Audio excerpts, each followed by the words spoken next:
Thank you, Stavros. And we now move from the theory of what we believe we can do in practice to the reality. We heard earlier that on the outbreak of war, there were about 155 ships stuck in the Ukraine as a result of the break of war. And Elias mentioned, he gave us the details that 80 ships have not managed to take advantage of the Ukraine corridor, and therefore they remained there in the ports where they were detained, and subsequently they became constructive total losses. The next session is a session that is going to give you the reality of a success story. A ship that was loaded with a cargo that was not grain, and therefore initially could not take advantage of the Ukraine corridor, but has, however, with the joint efforts of the owners and its insurers in partnership, managed to sail from the Ukraine successfully. So without any further delay, I would like to invite to the panel our speakers for that panel, Mr. Papaspyropoulos, Claims Director of NorthStandard, and Christos Georgiou, Chief Risk Officer of AANG Group.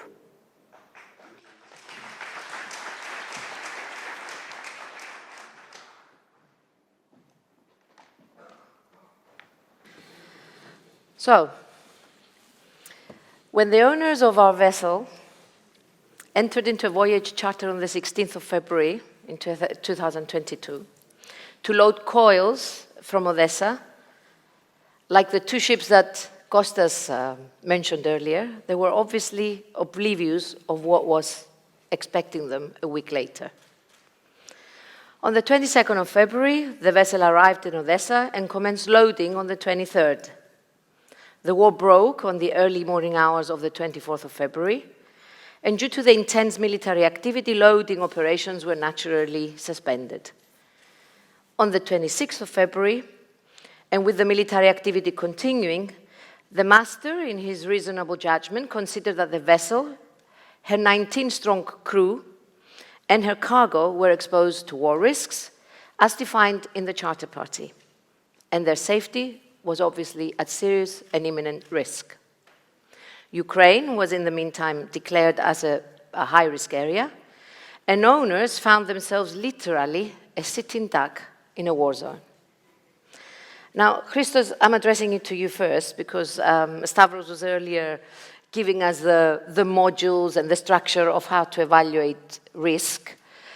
I mean, we obviously know, the people here in this room, they all know that when a ship owner is sitting in front of a computer trying to fix the vessel, under the pressure of securing that fixture and securing that cargo, perhaps a risk management and risk evaluation isn't imminent or the priority for them, because we are commercial people and shipping needs to earn its money and cover its operating costs. However, Elias mentioned that Lloyd's have been alerting and raising the red flag since April 2021. And I understand from talking to you and also from the news that there was quite a lot of mention in the media and coverage and news about a likelihood of a certain situation arising in the Ukraine. It wasn't maybe referred to as a war, or maybe we did not predict its extent. But that information was slowly being filtered to the public. So if you were approached, take the academic scenario now, if you were approached as a risk manager with this question of, given what is out there, how would you evaluate the risk of us engaging into a voyage or a time charter for cargoes in the Ukraine? Before the war break, obviously. Before. Yeah. Okay, thank you, Anna. It's important for everybody to know that risk management is a discipline that will not solve all the problems or will not predict everything. But as you mentioned, and as Mr. Tsakiris mentioned, there was quite a lot of information coming through, starting from April 2021. So And before the war, there was a lot of information about what's happening with Russia and Ukraine. And I guess my feel was, it was not if a war or something will happen, but when will it happen? So in that sense, I would approach this scenario having a methodology, of course, that we all use, all professionals use, people use in risk management, having to assess the likelihood, okay, and the impact. And this is how we decide on what level of risk are we facing. So the likelihood for me was quite, even if I have scored it low at the beginning, the impact would be severe.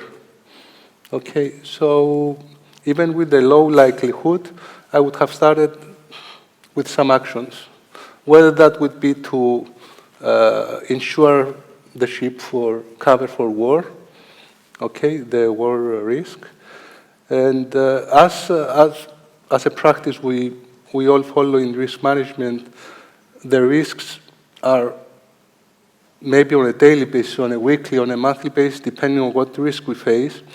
And through the use of the software solution Stavros mentioned, we update our risks.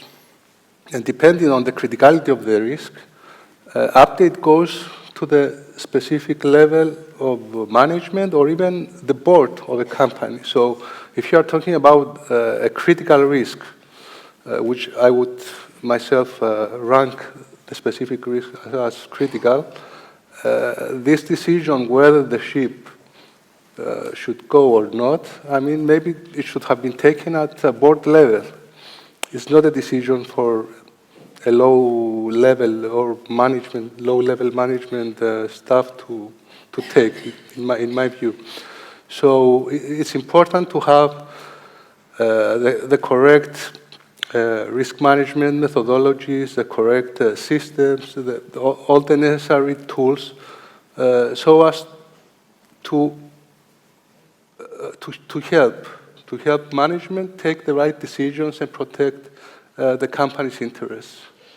So taking also from your comments and the comments that I believe it was Elias, either Elias or Kostas, the industry was unprepared. So perhaps if we can say the risk was underestimated or under-evaluated, because otherwise we wouldn't have 155 ships in ports, in Ukrainian ports at the time when the war broke. Yeah, I would agree with you that there was not a correct risk management approach. So at the global and insurance level at the time, because before that, it wasn't a war area. Yeah. Okay. So we come to the reality of things, where Harris and their owner members found themselves on the 24th of February with a ship that had already started loading coils in a war-like situation. The owners couldn't be here with us today. We will have the pleasure of having them with us in Greece. So Harry, maybe you can, the ship was obviously fully insured, therefore a reason of transferring the risk and be more secure in taking a decision to go. But albeit being fully insured, they found themselves in circumstances that they hadn't predicted. So Harry, what were their the initial reactions, the initial approach, their immediate, say, the first 48 hours? What was the first 48 hours of these owners' life in their office? And that's a very nice question, and thank you very much for this opportunity. Thank you very much, all of you, for the attendance this morning. Let me give a little bit of background, which is, I think, quite interesting. We are talking about a member who started the entry with our organization on the 20th of February on 2022. So it was a really fresh relationship. Personally, I was in the team who had the discussions before the 20th of February with the top management of that company and the underwriters of our club. So it was really awkward telephone call because the legal counsel of the company was introducing herself in the call. I was introducing myself, and after the introductions, the member told me that we have a vessel in Odessa. I remember that the outbreak was on the 24th of February. It was Thursday, yes, and the members called me on the 26th on Saturday. And if I remember correctly, it was the day where the master sent a notice under the charter party, the Vourgos clause, seeking instructions by the charterers to proceed in an alternative port. So the members explained to us the situation that Saturday, and our initial reaction was to start planning a strategy. Of course, for my generation, it was the first time that we were invited to handle a case in a war risk area, in a very serious outbreak of war. It was at the beginning without any information about how this conflict will be ended. So the initial reaction was definitely to assess the risks that the vessel was at that time in Odessa. Like the crew, they were put themselves in a war risk area. During the course of this case, they are collecting debris from explosions on the deck. Also, we have another important element that all the crew origin was from the country where the principal was coming from, so he had a very close relationship with many members of the crew on board, and if I can say that some of them were family related to him. We had a vessel there with cargo. It was almost loaded, as Anna said, with coils. So the vessel was in multiple ways on a very significant risk. Also, other logistical problems were there, like not only the safety of the crew, but how the crew will survive under these circumstances, how the owners will be in position to supply the vessel with food, how they may be in a position to conduct crew changes. The second part of our consideration, of course, were the legal aspects, but allow me to say that in such a difficult scenario, while you need to take into account the legal approach, this at that time would have most probably a very minimal impact. The third layer of our approach was also to see the practical aspects, how it will be possible for the vessel to sail the soonest possible, and also we were trying to understand the chain of the various contracts in order to understand better the background of the people who we should start a discussion about how we will manage to release the vessel from a war risk area. I think that in general terms, that was the first approach. This is why on that Saturday, the owners sent this notice to the charterer. We knew that the chances of a constructive response would be very minimal. And at the end of the day, in the next few days, also we realized that in any case, there was no chance on the practical levels for the vessel to sail. The country was in a war conflict. A lot of people were trying to fly out of the country. There were no stevedores. There were no pilots, stevedores to discharge the cargo, even though the vessel had her own means, cranes, to discharge the cargo. There were no tags, and also there was a huge risk at the open sea, the vessel to face difficulties with mines or even hostile issues. At the same time, that Saturday, we decided to pick up the phone and try to contact our correspondents to see how the situation is. I just need to say a big congratulations to those people in Ukraine, to all the correspondents, because they demonstrate how committed they are in a very difficult situations. They assist us a lot during the course of this case, and I have to admit that without their input, because they are people who know people, they know how the country runs, I think we wouldn't be in a position to release the vessel in the way that we did it. Also I need just to mention that some of them also there visit us in Posidonia last week. They drive a lot of hours, and this says something. So we moved from a situation of risk assessment and management to a situation of crisis.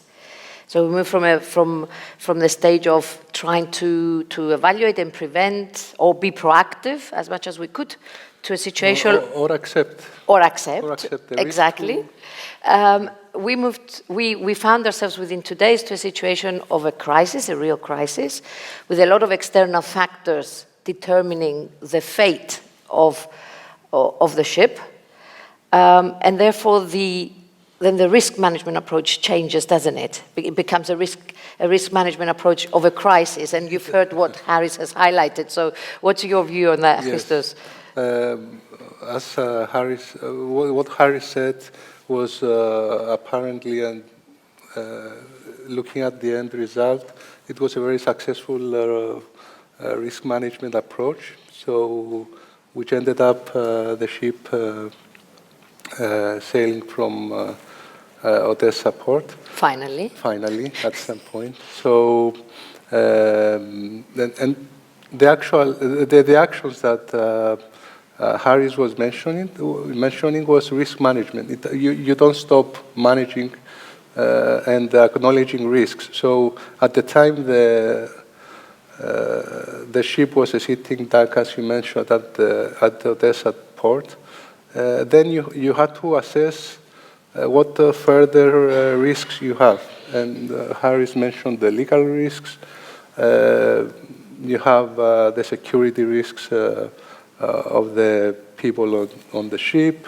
Maybe you could have reputational risks for the company or relationships with charterers, yes, in that instance. Charterers. So all these risks should have been identified, and then for every risk you have to decide the actions, and for every action you decide there's a cost. So based on what costs you have, then that's the way how you move and you handle the risks. And the decision forward. And the decisions forward. And this usually it's something that is given in the risk appetite statement of every company that has a risk management discipline adopted. So you can see that companies and have different risk tolerance limits, let's say, for different risks. If you are talking about cyber risk, which is something very, very common nowadays, and we know in Cyprus, we heard a lot about lately.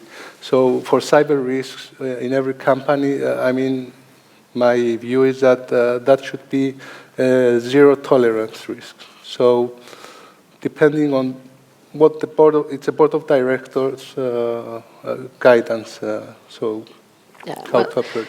In this instance, I think the owners and their insurers were in a situation of mission impossible for how many months? 6, 7 months 7 before months. things started slowly taking a different route. So during those 6 months, other than the daily frustration, concern, worry, I believe the owners were alert every single day or hoping every single day that something was going to happen. This is true. The members had taken a very commercial approach. They knew that they have a vessel in a war risk area, so there was no chance for them to avoid a financial suffer. The vessel was on a voyage charter party, so they couldn't earn demurrages due to the war outbreak.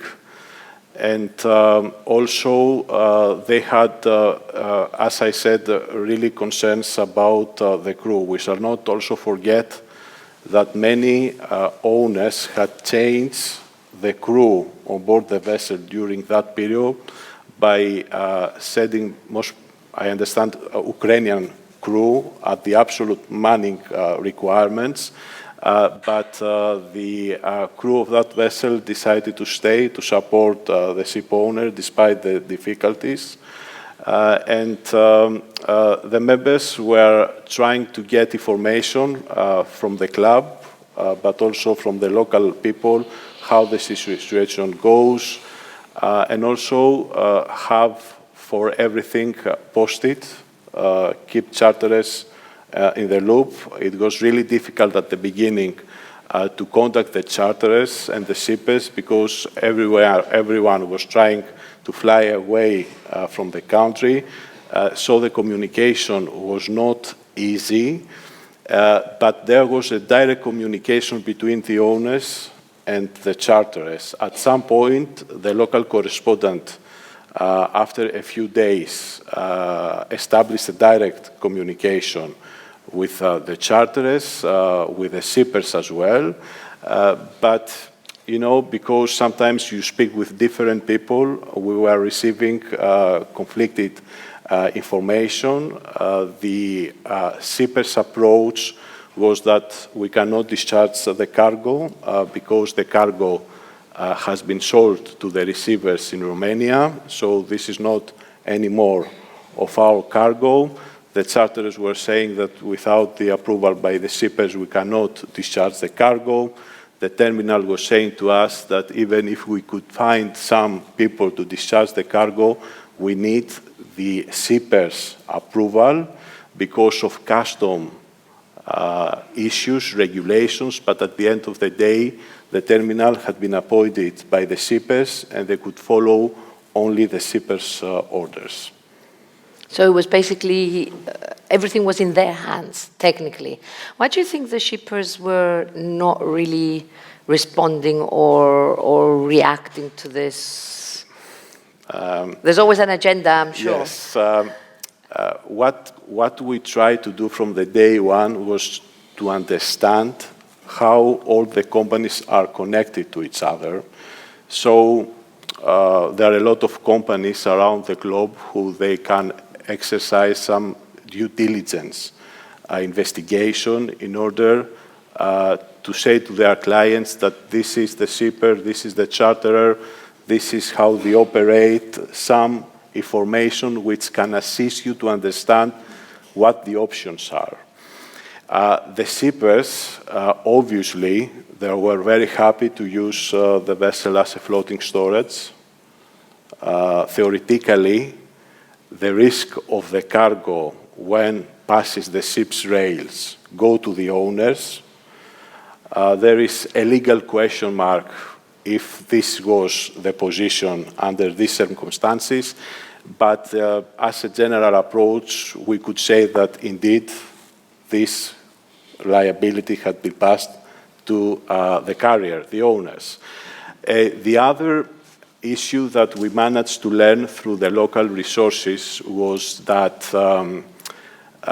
the shippers had one kind of war risk insurance, and they were saying that if they will discharge this cargo, they will lose their war risk cover for that particular cargo. We didn't manage to figure out if that was a false allegation, but, it could make some sense. So the shippers were completely adamant that, there's no any chance for us to discharge this cargo. So, at the end of the day, you cannot sail.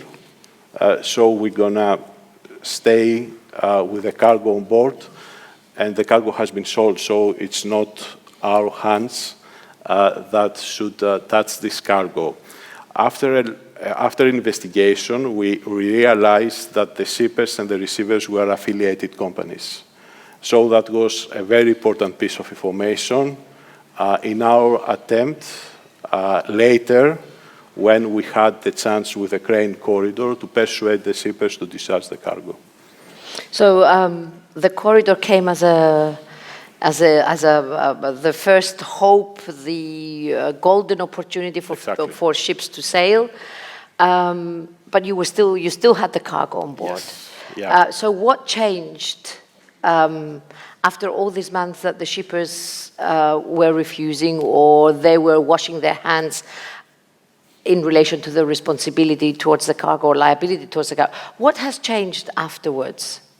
Anna, allow me just to say something. I read in Trendwinds back in that February that upon the outbreak of the war conflict, 94 vessels were trapped in various ports in Odessa, in Ukraine, sorry.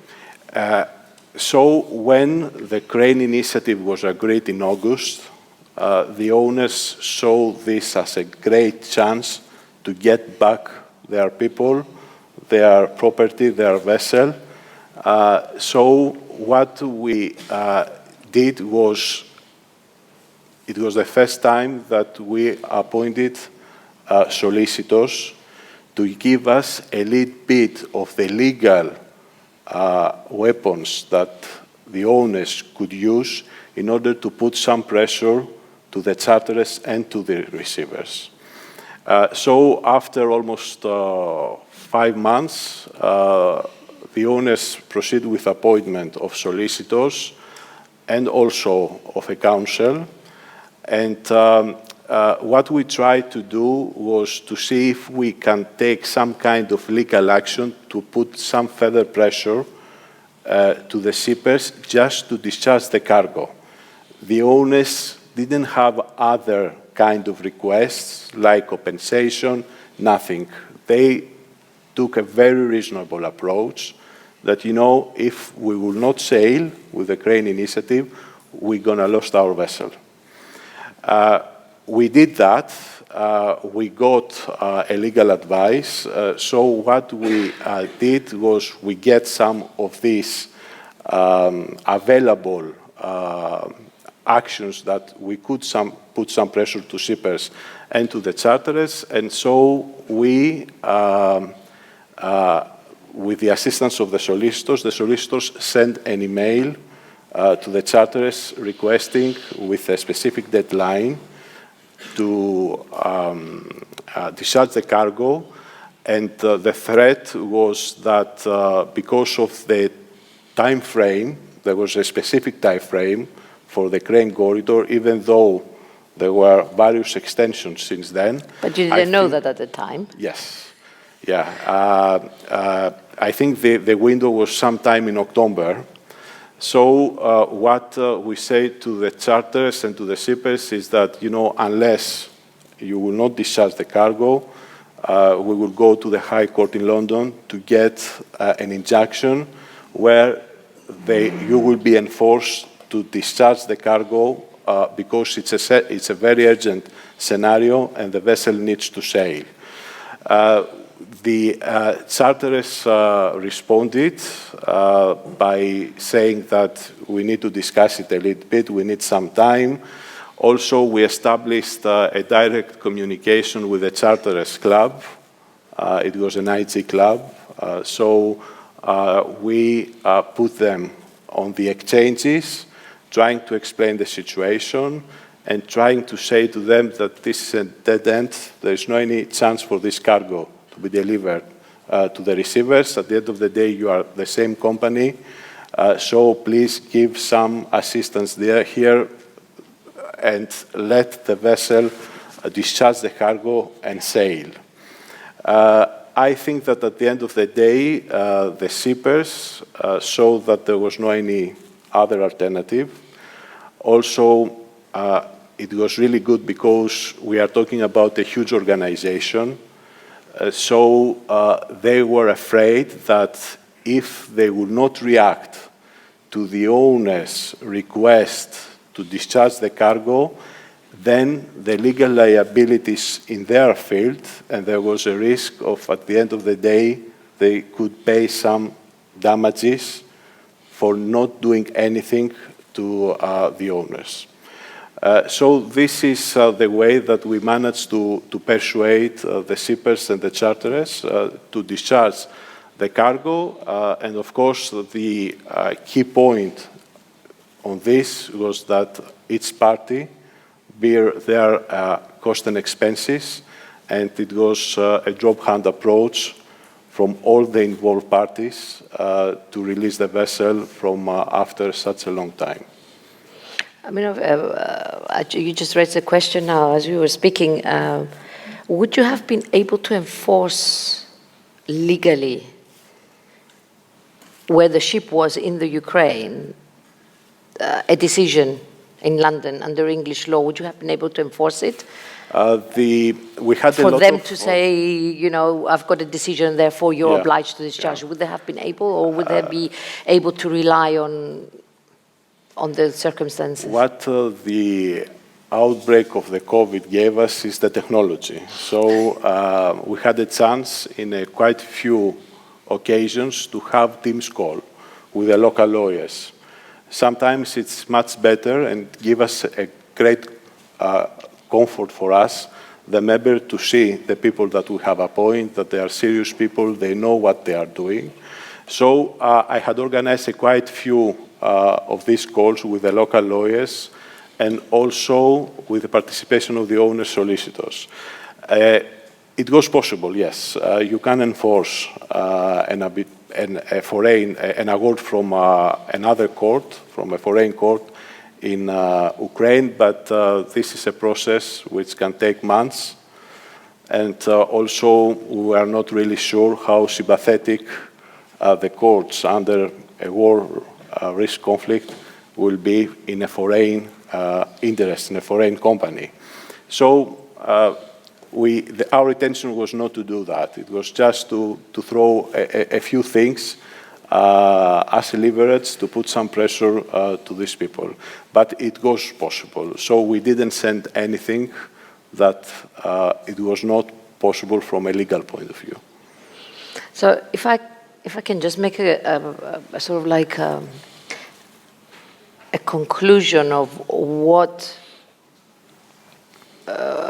contributed to the successful outcome of this, from what you were saying in combination of thinking of what Christos has been saying and earlier Stavros has been saying, obviously a lot of patience, and I don't think there was a day that didn't have any frustrating moments in the owner's office or for you, and the pressure that you were feeling or you had to do the utmost that you could to release the ship. But my conclusion from what I gather from what you were saying is that a combination of owners' commerciality, if you want, their willingness to accept that they could not get out of there without any losses.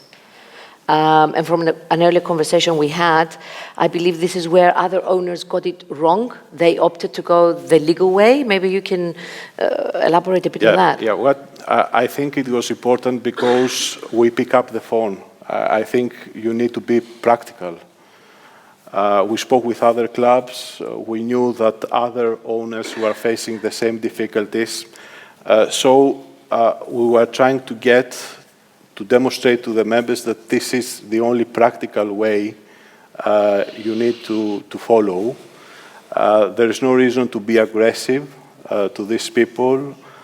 If you will start with legal proceedings like arbitration or high court, this will create a big mess. And from contacts that we had with other clubs, that was the case. They faced big difficulties because also they had on back-to-back basis arbitration proceedings with sub-charterers, shippers, and this creates a huge, a bad atmosphere, a very bad precedent, you know, in the relationships of the parties. So I think that you need to be practical. You need to be proactive. You need to pick up the phone, understand what is going on in the country. We didn't have a previous experience. And there is you should not follow a standard format of how you should handle a case like that. We have a patent, definitely as claims people, how we shall proceed when someone does not discharge the cargo, when someone does not pay a hire. But here we are talking about extraordinary circumstances. We had the full support of a member, and in comparison with other cases, when there is a new relationship, I think that this case brought the member and us very close. So it was also, we won a very good cooperation with the member and the trust. I was just going to say, it's all about the trust at the end of the day, exactly. And trust is earned and all. So a good outcome for the owners. I mean, for the benefit of the audience, the owners were fully insured with hull and machinery, with loss of hire, with war risks, with delay and all that. They were fully insured. However, that coverage, other than the hull and machinery and the P&I, that were long-term, etc., the rest of the covers shortly became either not available or unaffordable. Because when your war underwriter is asking for a premium of $500,000 for every 7 days, there comes a point where you believe that you're going to pay for the ship anyway. But these particular owners, they wanted to get the people out, and they wanted to get the ship. They didn't want it to become a total loss, and they didn't want to risk their people. So I believe that's a good outcome, and thank you for sharing, and obviously thank you to the owners for sharing this case. I don't know if any of the audience have had similar experiences. And if I can say something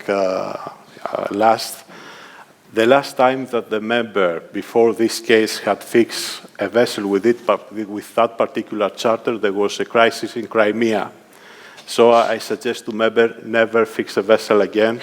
For the humanity, don't fix the vessel again with that particular charter. There's something wrong with the chemistry. Or the jinx. I have one question, which I believe it fits. One, two, three. Okay. We have one question that fits everywhere, I believe. It's coming up on the screen right now. With piracy figures going down, many countries started pulling their warships, defending merchant vessels from attacks.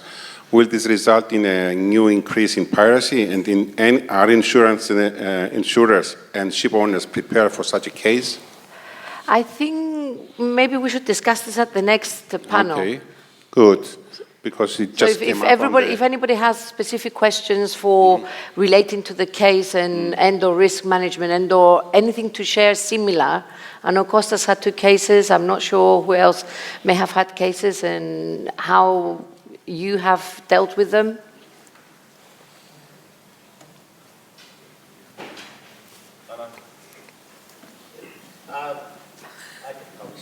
Just one quick question, because I think you got the ship out after I had left the JCC. Did you load it with grain? Yes. How much grain?